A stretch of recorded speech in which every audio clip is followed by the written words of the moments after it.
Nah, ini satu yang mau kutanya nih, penting nih. Kenapa akhirnya lo tuh, kan lo banyak cerita nih sama gue. Misalkan akhirnya suka mabok, akhirnya ketergantungan obat, Iya. akhirnya sempat narkoba. Nah, dasar yang mendasari lo seperti itu tuh apa? Kesal. Satu. Yang kedua, kenapa lo nggak gampang nyampur dengan orang? Oh iya. Nah, coba ceritakan apa tuh yang ada di perasaanmu saat itu tuh sehingga jadi seperti itu. Bagus nih hostnya yang ini. Hostnya yang satu lagi mah nggak usah dipakai lagi yang satu lagi. Coba apa yang mendasari lo sehingga lo jadi seperti itu? Karena tentunya lo nggak punya niat kan seperti itu. Enggak. Nah, yang jadi pertanyaan itu satu, karena pasti banyak orang kayak lo nih. Iya, gue kan Apa-apa kesal, apa-apa pusing, apa-apa nggak nyambung, apa dengan orang tuh nggak gampang bersosialisasi, pada kerjaanmu cuma mabok yang aku tahu. Awal-awal kenal segala macam, pokoknya kacau balau lah. Nah, hal apa yang mendasari itu? Yang lo rasakan?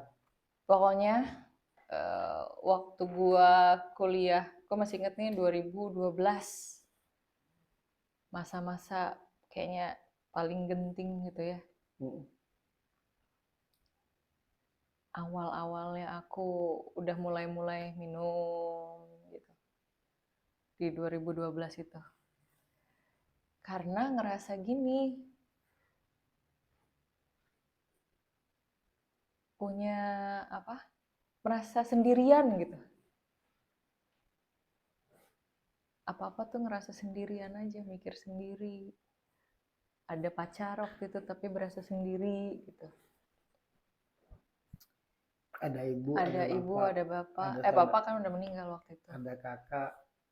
Ya pokoknya Apapun itu berasa sendirian, dan itu bukan, sementara di kepalamu itu banyak. puncaknya. Oh. Puncaknya.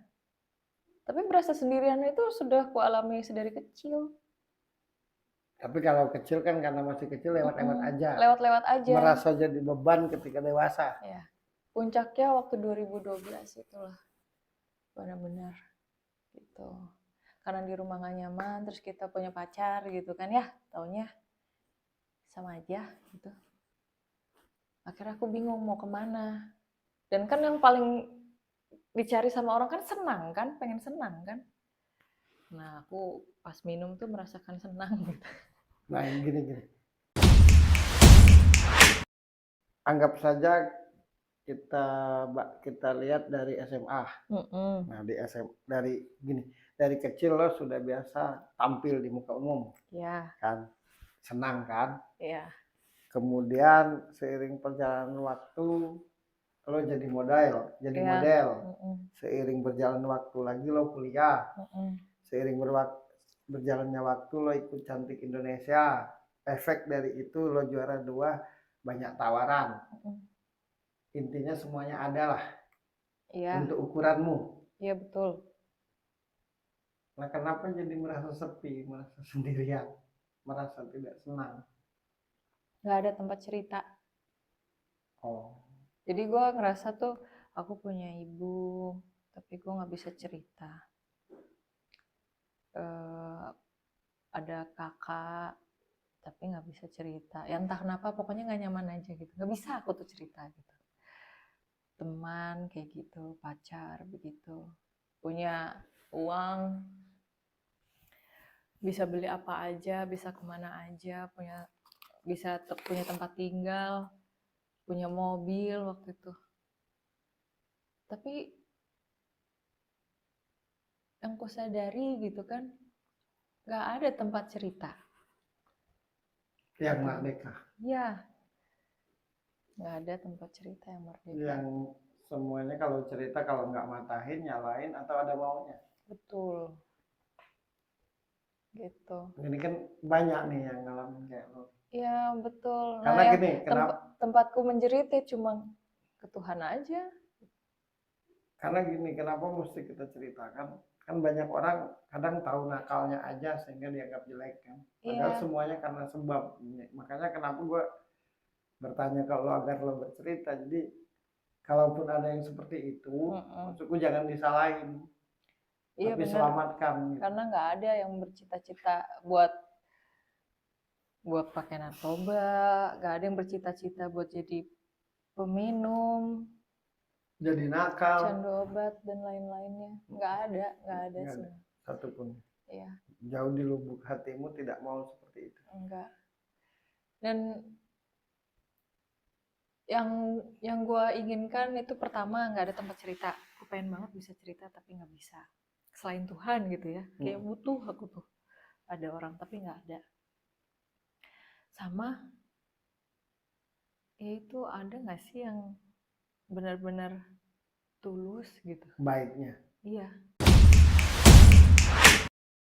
Nah, kalau kan angin lewat aja ngamuk. Iya itu karena Nah, dasarnya itu juga karena dia apa coba? Kesal akhirnya. Ya karena kesal, merasa sendirian, terus merasa serba salah, terus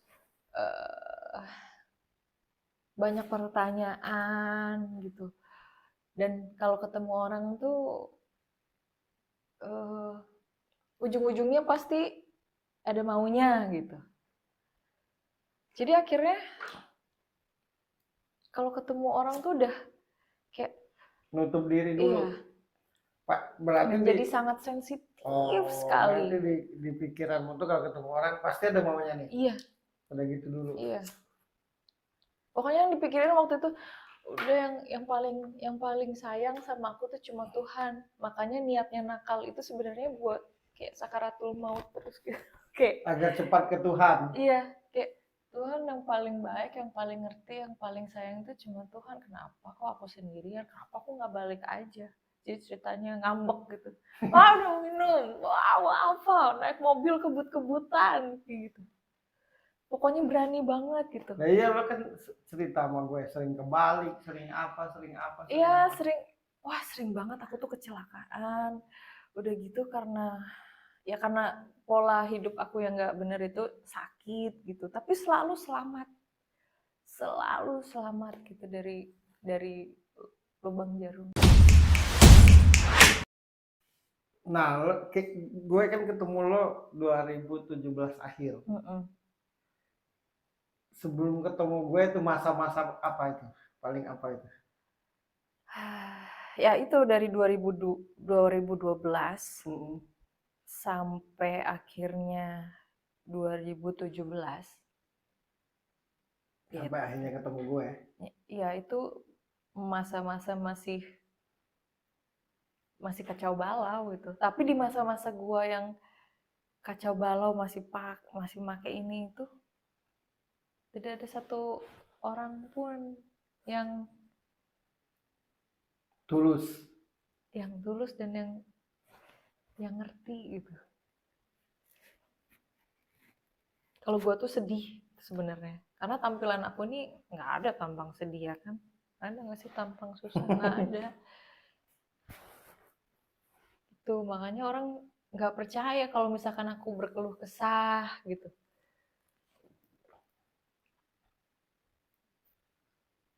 Udah gitu lingkungan aku kan ya di dunia hiburan ini kan kita harus beramah tamah kan, sedangkan gue sendiri aja sangat-sangat sensitif gitu ketemu orang tuh. Introvert. Iya, karena takut ujung-ujungnya pasti kan dimanfaatin. Di episode sebelumnya cerita tentang gue. Dan lo bertanya kalau lo punya masalah lo gimana, Mas? Boleh cerita ke sama lo kalau lagi posisi terendah, posisi sakit ini kemana coba? Apa yang lo lakukan? Maksudnya sebelum ketemu gue. Posisi yang paling menyedihkan. Iya, terus lo cerita atau gimana, cari apa, misalkan sementara tidak ada tempat bertanya, tidak ada tempat menjelaskan, kalaupun ada maunya. Nah, terus hal terakhir yang lo lakukan apa? Karena saking capeknya atau apa? Gue inget tuh tangisan gue paling dahsyat waktu itu. Ya nggak ada lagi kekuatan kita selain nangis gitu kan. Iya. Tapi tangisan gue paling dahsyat waktu itu justru pas lagi ada orang di sebelah, lagi ada pacarku waktu itu di sebelahku lagi tidur. Pengen aku bangunin, tapi takut mau bangunin juga. Saking takut. saking takut mau cerita tapi udah tahu nanti pasti salah. Jadi gimana sih, ada orang di sini nih tahu nih harusnya nih orang yang paling bisa mendengarkan Paling dekat cerita, lah. paling dekat. Tapi mau bangunin aja takut. Akhirnya nangis lah sejadi-jadinya, dan nangisnya tuh nggak bersuara, takut bangun. Karena gue kalau nangis dimarahin. Kenapa sih? Salah apa lagi aku nih jadi sensitif ke dikirain tuh apa gitu. Gitu. Jadi ya udah gue nangis pakai bantal gitu. Nah ini pertanyaan nih yang nggak pernah gue tanyain nih. itu yang paling sedih. Paling sedih justru nggak bersuara. Iya, nggak bersuara. Di samping pacar. Ya. Karena kalau bersuara atau ngomong kena marah. Ya. Akhirnya nangis dalam hati yang lebih menjerit. Ya, karena gue kalau nangis nggak tahu dimarahin mulu kalau nangis. Kan gue kenal dia ini, teman-teman sebelumnya kan udah cerita sangat dekat dengan dia nih. Saking dekatnya gue jadi tong sampah. Betul. Kedekatan yang memposisikan gue sebagai tong sampah. Tempat marah, tempat nangis, tempat kesal, tempat semuanya. Ya lu bayangin aja nangis aja jadi salah, apalagi gue marah. Nah tuh. Nah satu-satunya yang nggak menyalahkan gue kalau gue pas lagi nangis dan pas lagi marah. Jadi udah. Lo karena yang gue tahu, yang gue lihat, gue rasa lo pernah nggak sih jatuh cinta? Ini pertanyaan aneh, lucu. Karena gue nggak merasakan itu gitu maksudnya. Ya dia yang nanya, dia yang jawab. Kenapa? Ya nggak, maksudnya tuh kenapa? Nggak pernah merasakan jatuh cinta. Ya kayak orang nggak pernah jatuh cinta. Karena sering kecewa. Ya oke. Ini kali ya, karena nggak jatuh cinta aja, aku maksudnya baik tapi tidak pakai perasaan jatuh cinta aja, kecewa terus gitu, dan kecewa banget gitu, apalagi kalau gue jatuh cinta ya gitu. Oh gitu. Jadi kayaknya bakal sangat-sangat teramat sangat kecewa gitu. Jadi intinya lo jadi takut menjaga hati ya, jangan sampai terlalu dalam, karena nggak dalam aja kecewa mulu. Iya itu. Apalagi dalam. Iya makanya di sebelah pacarku waktu itu nangis. Padahal belum sedalam-dalam yang bisa gue gali gitu. Oh ini dia aja nggak bisa bertanya begini. Aku bisa. Setiap orang pengen berpasangan. Terus? Setiap orang pengen punya pasangan, terutama pasangan hidup, suami istri. Nah yang gue tanya ini, kalaupun lo punya pasangan, kalaupun lo menikah, bagimu pasangan tuh apa sih? Perasaan nggak usah disebut. Teman hidup. Udah pasti memakai perasaan dalam pasangan tuh. Tapi menurutmu gitu? Teman hidup. Oh berarti segala hal ya? Iya, teman hidup. Karena dia ini sepanjang ini teman-teman, sepanjang gue kenal, nggak pernah berhenti bercerita, nggak pernah berhenti bertanya. Kalau dulu nggak bisa bercerita. Nggak bisa dulu, nggak bisa bertanya cerita aja. Nah semenjak lo udah dapat hidayah, ya bercerita terus. Emang lo senang bercerita ya? Maksudnya? Seneng banget. Penting. Karena yang paling asik ketika gue punya ya siapapun ya statusnya gitu ya, teman, orang tua, pacar, suami atau istri. Hal yang paling menyenangkan adalah ketika kita bisa bercerita apa adanya. Itu hal yang paling menyenangkan gitu buat gua gitu, dan hal yang paling penting buat hidup gua gitu. Oh jadi dari situlah lo bisa meneruskan atau tidak dalam sebuah hubungan itu. Nah rata-rata kalau begitu pas misalkan nih aku selalu seneng ngobrol nih wah ngobrolnya asik, terus adalah perasaan suka ya kan, jadi sering lah ketemu untuk ngobrol. Lama-lama begitu makin suka, ih dianya nggak bisa diajak ngobrol lagi, pengennya nggak mau ngobrol, pengennya yang lain selain ngobrol gitu. Sedangkan aku nih senengnya ngobrol, diskusi, menceritakan apa. Jadi hal-hal sepele deh, hal-hal. Iya, sama gue ini begitu. Iya, yang mungkin detil-detil. tadi habis lihat sendok jatuh nggak penting, tapi menurutku penting untuk diceritakan gitu. Nah, sementara terutama pasangan ya gitu, cowok-cowok gitu, ujung-ujungnya tuh tidak suka bercerita yang kayak gitu-gitu, menurut mereka nggak penting gitu, lebih penting pegangan tangan aja Atau peluk-pelukan. atau puyuk-puyukan gitu. Habis itu udah gitu. Habis itu sudah. Lo kan banyak pertanyaan di waktu kecil, masih wajar lah nggak dijawab karena dianggap kecil. Waktu gede. Pas udah gede nih, banyak pertanyaan. Kenapa nggak dijawab? Bukan. Kemudian lo seiring perjalanan waktu punya pasangan nih. Iya. Suka bertanya sama pasangan. Nah, kenapa tetap makan hati tuh? Aturan-aturan yang lo dengar tuh, aturan-aturan apa sih yang buat lo jadi akhirnya kesal dengan pasangan atau apa? Gini kan aku tuh sukanya bertanya. Ya. Nah, entah kenapa dari semenjak punya pasangan sih ya yang gue sadari. Setiap gue bertanya tuh sukanya malah marah gitu. Kayaknya pertanyaan gue tuh buat mereka menyudutkan. Padahal misalnya hal sederhana aja. Contoh misal, tadi dari mana? Gitu. Ya ringan kan itu. Ya tadi dari mana? Apaan sih nanya-nanya? Nah, menurut mereka pertanyaan gue tuh pertanyaan mencurigakan gitu. Padahal cuma mau nanya aja. Ya karena lo menganggap dia pasangan kan. Iya. Wajar pengen tahu. Iya. Bukan berarti lo curiga. Ketemu siapa gitu. Nah, kalaupun tahu misalkan selingkuh ya, oh ya udah aku cuma mau bertanya aja itu siapa misalkan gitu. Ceritain dong. Cuma mau tahu aja gitu. Bukan mau menyudutkan, tapi semua pertanyaan gue tuh bagi mereka tuh selalu dianggap menyudutkan gitu. Nggak mau ditanya, maunya cuy gitu. Sampai gue punya loh buku puisi-puisi. Untuk latihan. Iya betul. Wah ini kan gak romantis ya. Gi, kan lo gak romantis, Gi. Gue gak romantis diam dulu. Gi, lo kan gak marah. Gue tanya nih sama dia teman-teman. Gi, kan lo gak romantis. Lo kan ngomong, nanya kapan makan, kapan minum, kapan ini aja lo jadi gatal-gatal.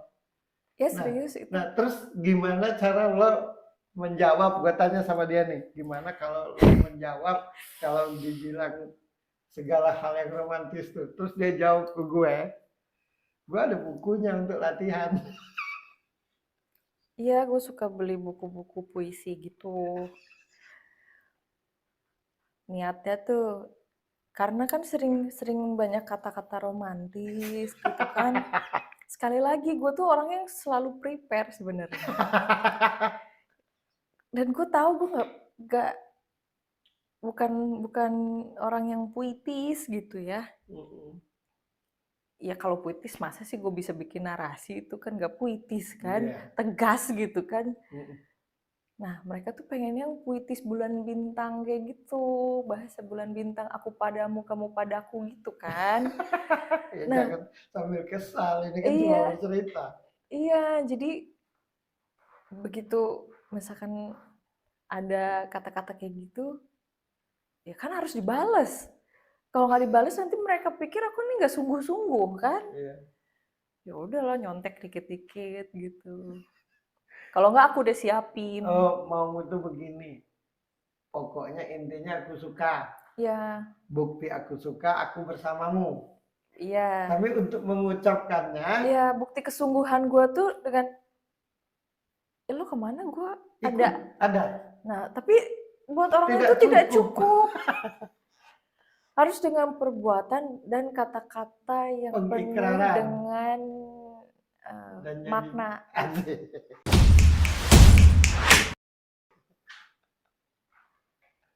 Iya. Bersama nggak cukup, dipegang nggak cukup. Pokoknya harus dengan kata-kata juga gitu. Nah, kalau lagi di WhatsApp gitu, diterima karena kan dibaca kan. Yeah. Nah, yang kelabakan gue lagi langsung. Waduh. Oh, artinya kalau lewat tulisan bisa dikarang-karang. Iya, terus kan nggak mendengarkan intonasi gitu kan. Iya, karena kata-kata tulisan. Iya. Tapi kalau langsung mulai panik kita ya. Panik. Kalau di telepon masih bisa. Yeah. Kadang banyak kan yang gue apal-apalin gitu. Ini, aduh kalau yang udah nonton, maaf banget bagian itu mah. Tapi aku berusaha, itu bentuk dari usaha. Tolong dong lihat usaha aku. jangan lihat hasilnya, lihat usahanya gitu kan, untuk menunjukkan asik. Cuma masih tetap nggak percaya juga. Ya ampun Tuhan. Ada yang pacarnya yang 5 tahun ya kan, lama. Aku ajak nikah nggak mau. Maksudnya ya udah kita nikah aja, tidak mau. Diajak putus pun nggak mau gitu. Dan alasannya tuh intinya masih belum percaya gitu. Aku ini kebingungan, apalagi yang harus kulakukan. Gitu. Hanya karena ya itu tata cara aku yang mungkin secara tampilan ini kan kelihatannya kayaknya cibi-cibi manis manja grup gitu kan ya. Padahal dalamnya Densus 88. Ya lu bayangin aja. Anggota Densus 88 suruhnya nari cheerleaders gitu, cocok nggak? Enggak kan, gitu kan. Pasti kaku kan, ya gitulah kira-kira. Menurutku kenapa lo jadi begini, banyak lo yang mengerti, banyak yang lo ngerti, banyak yang lo lihat, banyak yang lo dengar, tapi tidak ada penjelasan yang jelas. Betul. Kemudian lo banyak mengalami ini dan itu dalam hidupmu. Betul. Makanya ketika lo punya pasangan, lo pingin punya pasangan yang bisa lo jadiin tempat bercerita bertanya apa aja dalam keadaan apapun. Iya. Nah gitu. Apa aja deh. Untung kambing nggak bisa ngomong. Kalau kambing bisa ngomong, gue ajak ngobrol juga ini. Iya. Terus tapi memang pribadimu yang aku tahu memang bukan pribadi romantis, tapi pribadi yang jelas A, B, C, D, O, F, G gitu. Bukan yang muter-muter. Iya. Cuma celakanya lo cantik, jadi pasti dianggap cibi-cibi. Nah ini nih. Lo kan angin lewat aja ngamuk. Benar. Oh nanti dulu ini.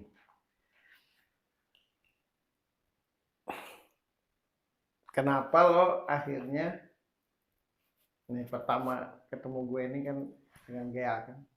Iya. Lo diajak Gea nih ketemu gue. Dan gue cerita sama Gea yang kena ke hatimu. Nah kemudian lo nyari-nyari gue nih ke rumah gue, ke kantor waktu itu kan gue punya kantor. Gue kan dulu punya kantor. Sekarang? Aduh. Doain ya. Apa yang mendasarimu tuh sampai sengotot itu?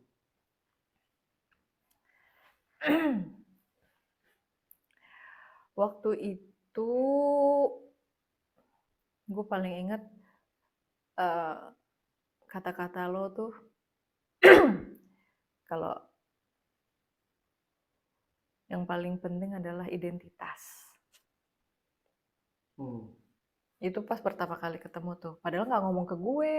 Yang ngomong ke Gea? Iya, tapi kena. Kan lo diam, gua ngobrol sama Gea. Iya, karena ke aku. Terus kayak mau mukulin waktu pertama ketemu tuh. Dia. Iya, karena kan kalau ngelihat orang masih tuh. Densus itu ya waktu itu. Masih kalau ngelihat orang tuh menutup diri. Terus itu dipikirin tuh kan ya. Ada satu lagi, gue nanya. Apa? Gimana aku sama pacarku, karena itu lagi diambang kebingungan kan. Oh iya, ya pernah. Karena kan mau diajak nikah nggak mau, putus nggak mau. Terus lo nanya gimana gue sama pacarku. Aku jawab kalau nggak salah apa ya? Lo bilang gini, lo sama pacar lo nih, lo ngomongin Indonesia, dia ngomongin Taman Mini. Terus, oh Nggak lo ngerti dengan maksud perkataan itu. Iya benar, benar banget. Nah terus langsung mantap tuh, karena ya sudah jelas gitu yang ku cari apa, temen ngobrol, sedangkan ya gue ngomongin Indonesia, dia ngomongin Taman Mini, kapan nyambungnya gitu kan, dan terjawab sudah gitu. Akhirnya gue yang ngambil sikap, akhirnya putus. Kemudian tapi gue ngasih alasannya, ya kan gue bingung mau ngejelasinnya gimana kan. Ya gue nggak bisa ngomong dulu tuh bagian itu. Pokoknya ya udah gue putus. Kebetulan juga dia kurang setuju sama pekerjaan gue di model itu. Ya akhirnya gue bilang pokoknya mau fokus gitu. Karena mau ngejelasinnya gimana. Nah setelah itu belum sering-sering cerita. Belum sering. Abis putus main nih kan kesana kesini, maksudnya belum akrab tuh. Belum main mencari hiburan gitu kan. Di tengah mencari hiburan itu ada sebuah kejadian yang akhirnya membuat gue bertanya sama lo, down banget. Akhirnya nggak ada lagi rasanya yang kepikiran ya lo, karena gue ingat kata-kata lo tuh nyangkut gitu kan.